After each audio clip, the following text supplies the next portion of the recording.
Hi everyone, it's Dr. Jackie Montefiore here and Melanie Walters from Sante Medical, and today we're talking about a common question we get asked when people make nutrition changes and sometimes when they're trying to lose weight, which is about constipation. So we're going to talk about constipation today and how we approach it, because it is a bit different to the usual approach, isn't it, Mel? It is. So tell us, what is the usual traditional approach that people are recommended to treat constipation? Probably like this. Yeah, the probably usual one is increase fibre. Yeah. Exactly. Yes. That's the number one tip.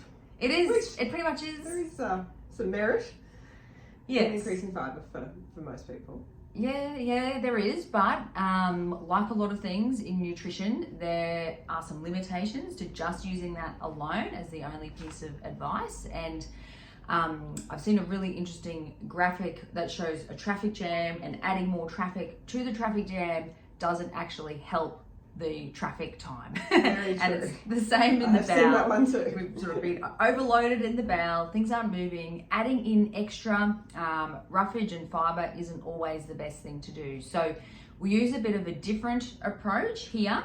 And it's a graded approach. So we start off with the basic things, really like anything. So lifestyle related interventions. So that is primarily sufficient fluids and mobilizing. So keeping active, walking around.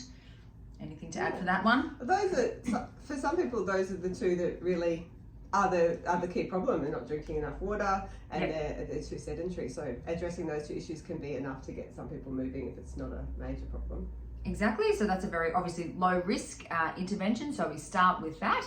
And then if that's not working so well, we can add some magnesium. So that's something that's often overlooked.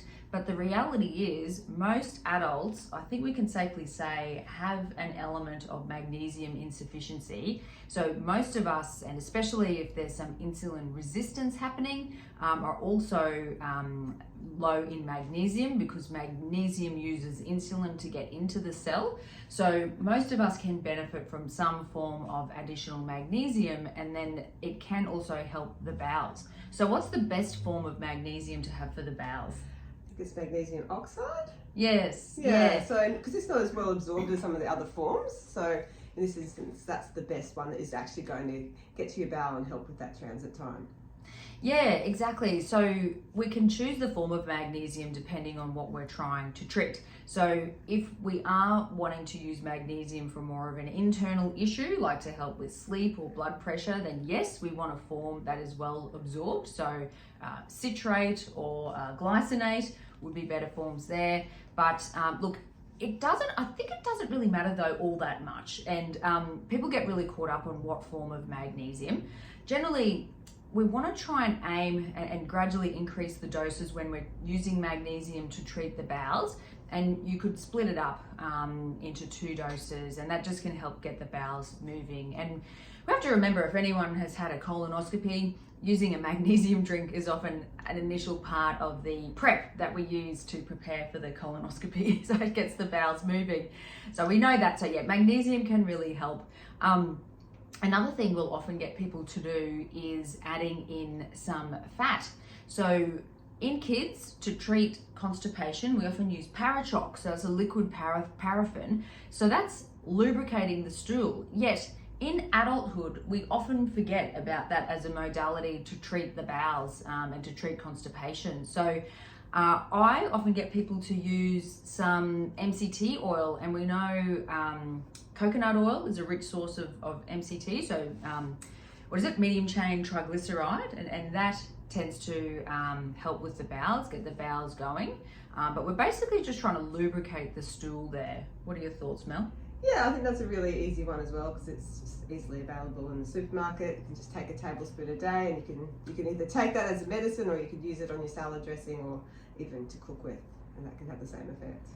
Exactly. So that can help. So we're layering all these different things, and then we move to the next level, which would be kind of more chemist available over-the-counter products. So actually, a step before that might be some psyllium husk. Yes, or some chia seeds. Yeah, so things from the supermarket. Yep. Yeah. So that is, I guess, getting back to more fibre.